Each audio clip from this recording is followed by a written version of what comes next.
Hemant Soren jail से बाहर आ चुके हैं, यानी बेल मिल चुका है। और बिहार भाजपा में अंतर्कलह की बातें पिछले 2 दिन से आ रही है।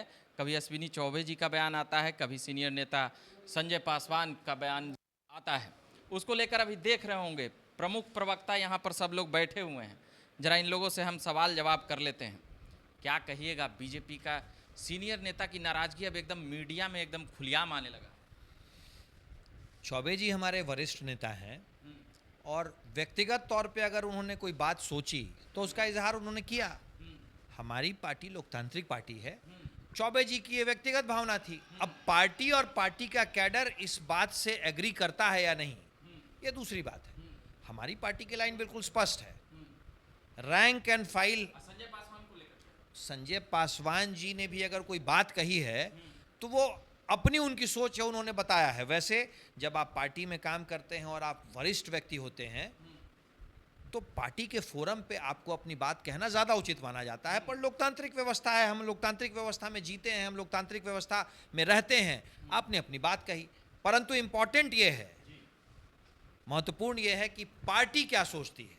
और पार्टी ये सोचती है, पार्टी का ये मानना है कि रैंक एंड फाइल बिहार में एनडीए संगठित है। बिहार में एनडीए एक सामूहिक नेतृत्व के तहत पिछला चुनाव लड़ा है और 2025 का विधानसभा चुनाव भी बिहार में एनडीए राष्ट्रीय स्तर पे माननीय नरेंद्र मोदी और बिहार में माननीय नीतीश कुमार जी के चेहरे और नेतृत्व में लड़ने जा रही है।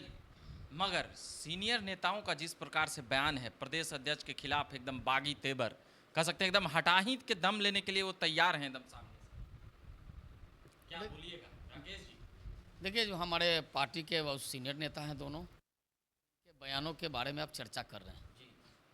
उनके बयान को केंद्र के नेता और प्रदेश के नेता सब लोगों ने सुना है, देखा भी है, और केंद्रीय नेतृत्व इस पर जरूर विचार कर रही होगी।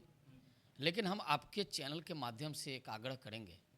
जब हम लोग राजनीति में जुड़े थे तो वही लोग कहते थे कि अगर कोई बातें हैं तो पार्टी फोरम पर रखिए, मीडिया के माध्यम से पार्टी की बातों को नहीं रखनी चाहिए।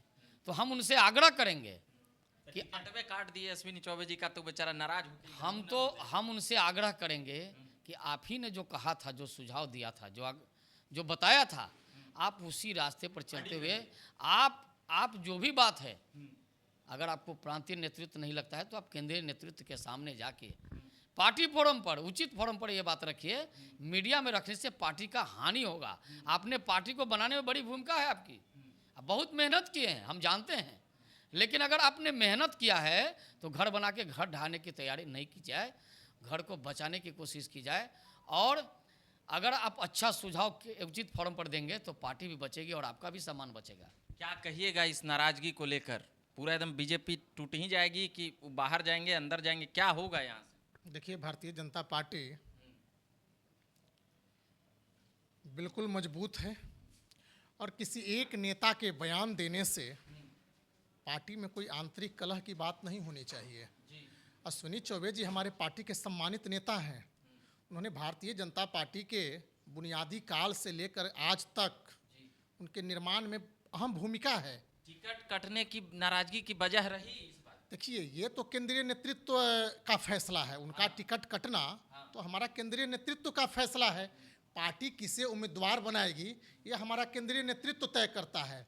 लेकिन उसके बाद भी आदरणीय अश्विनी चौबे जी बिहार का दौरा किए और बिहार में कई स्थानों पर घूम घूम कर हमारे उम्मीदवारों, एनडीए प्रत्याशी के पक्ष में वोट मांगने का काम किए हैं। और आज यदि उन्होंने जो मीडिया के समक्ष यह कहने का काम किया है, यह उनका निजी राय हो सकता है। पार्टी का लाइन तो स्पष्ट है।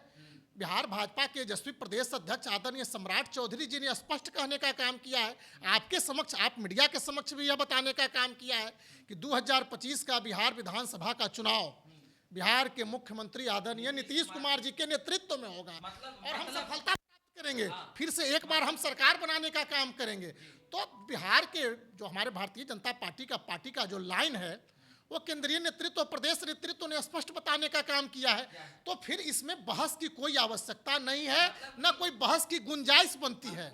मतलब कि सरेंडर कर गई बीजेपी नीतीश कुमार के सामने, जो दरवाजा बंद करने के लिए बोल रही थी। ये सामूहिक नेतृत्व की बात है। यहाँ न कोई सरेंडर करता है और न ही कोई सपोर्ट करता है। जब दरवाजा किनके लिए बंद कर रहे थे अमित शाह? सामूहिक नेतृत्व की बात आती है ना, बिहार के इंटरेस्ट से ज्यादा बड़ी कोई बात नहीं है। जब बात बिहार को विकसित करने की आती है तो उसके आगे कहीं कोई परेशानी नहीं है। इस बिहार के विकास के बिंदु पे सब सहमत है और बिहार में ये बात तय है, एनडीए एक है, एनडीए का नेतृत्व एक है। बिहार में एनडीए के चेहरा नीतीश कुमार जी हैं और 2025 का चुनाव एनडीए रोअरिंग मेजॉरिटी के साथ जीतने वाली है। लैंडस्लाइड विक्ट्री होगी। आरजेडी की हालत बोल रहे हैं कि ऊपरे ऊपरे दिल से कि ऊपरे ऊपरे, मतलब ये दिल दिमाग पॉलिटिकल सिचुएशन सब देख के मैं आपको बात कह रहा हूँ। छह महीना पहले यही आप लोग आपके प्रधानमंत्री नीतीश को एकदम घोषित कर लेते, कह रहे थे कि दिमाग खराब हो गया और भी बहुत कुछ, राजनीति समाप्त, जदयू समाप्त। अचानक 25-30 सब है कि 10 साल आगे के नेता। देखिए नीतीश जी जब महागठबंधन के साथ थे, आपको सब पता है, कुछ बताने की जरूरत नहीं है उनकी स्थिति क्या थी और आज हम लोग के साथ हैं वो स्थिति क्या है, ये बताने की जरूरत नहीं है। ये विषय भी बनाने की जरूरत नहीं है। नीतीश जी के नेतृत्व में हम लोग 25 का चुनाव लड़ेंगे। नीतीश जी ही एनडीए के नेता हैं बिहार में और एनडीए का नेतृत्व करता भी वही हैं। नीतीश जी के नेतृत्व में ही 25 का चुनाव होगा, कोई किंतु परंतु महीना पहले ही बयान था, 6 महीना पहले ही बयान था। देखिए फिर ऊपर चल जाएंगे तो फिर पलटी मार कुछ नहीं, जब से नीतीश कुमार जी भारतीय जनता पार्टी के साथ आए हैं, यह गठबंधन और मजबूत हुआ है। और मैं आपको दावे और विश्वास के साथ बताना चाहता हूं, जो तेजस्वी यादव, लालू प्रसाद यादव जी लाट टपकाने का काम कर रहे हैं, दिन में स्वप्न देखने का काम कर रहे हैं, शायद यह दिखाई दे रहा होगा कि एक दो नेताओं के बयान देने से भारतीय जनता पार्टी और जनता दल यू के बीच में खटास उत्पन्न होगा। वे भ्रम निकाल दें। तेजस्वी यादव जी दिन में सपना और लालू प्रसाद यादव जी राष्ट्रीय जनता दल दिन में सपना देखने का काम न करे।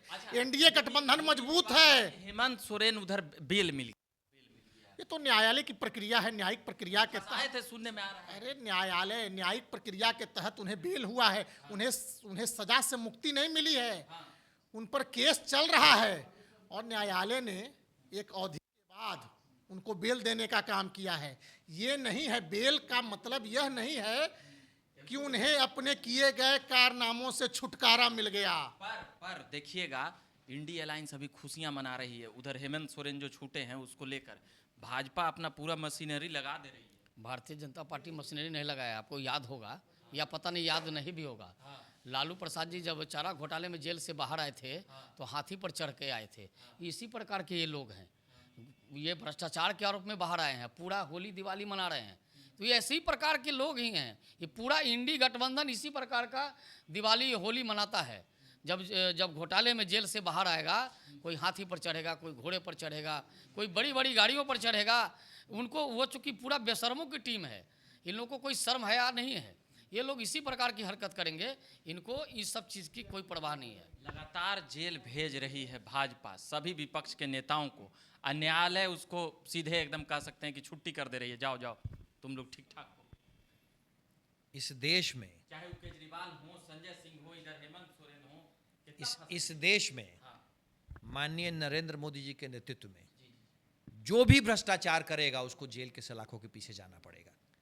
बेल मिलना इस बात की गारंटी नहीं होती है कि आपके भ्रष्टाचार को न्यायालय ने मुक्त कर दिया, जनता ने मुक्त कर दिया।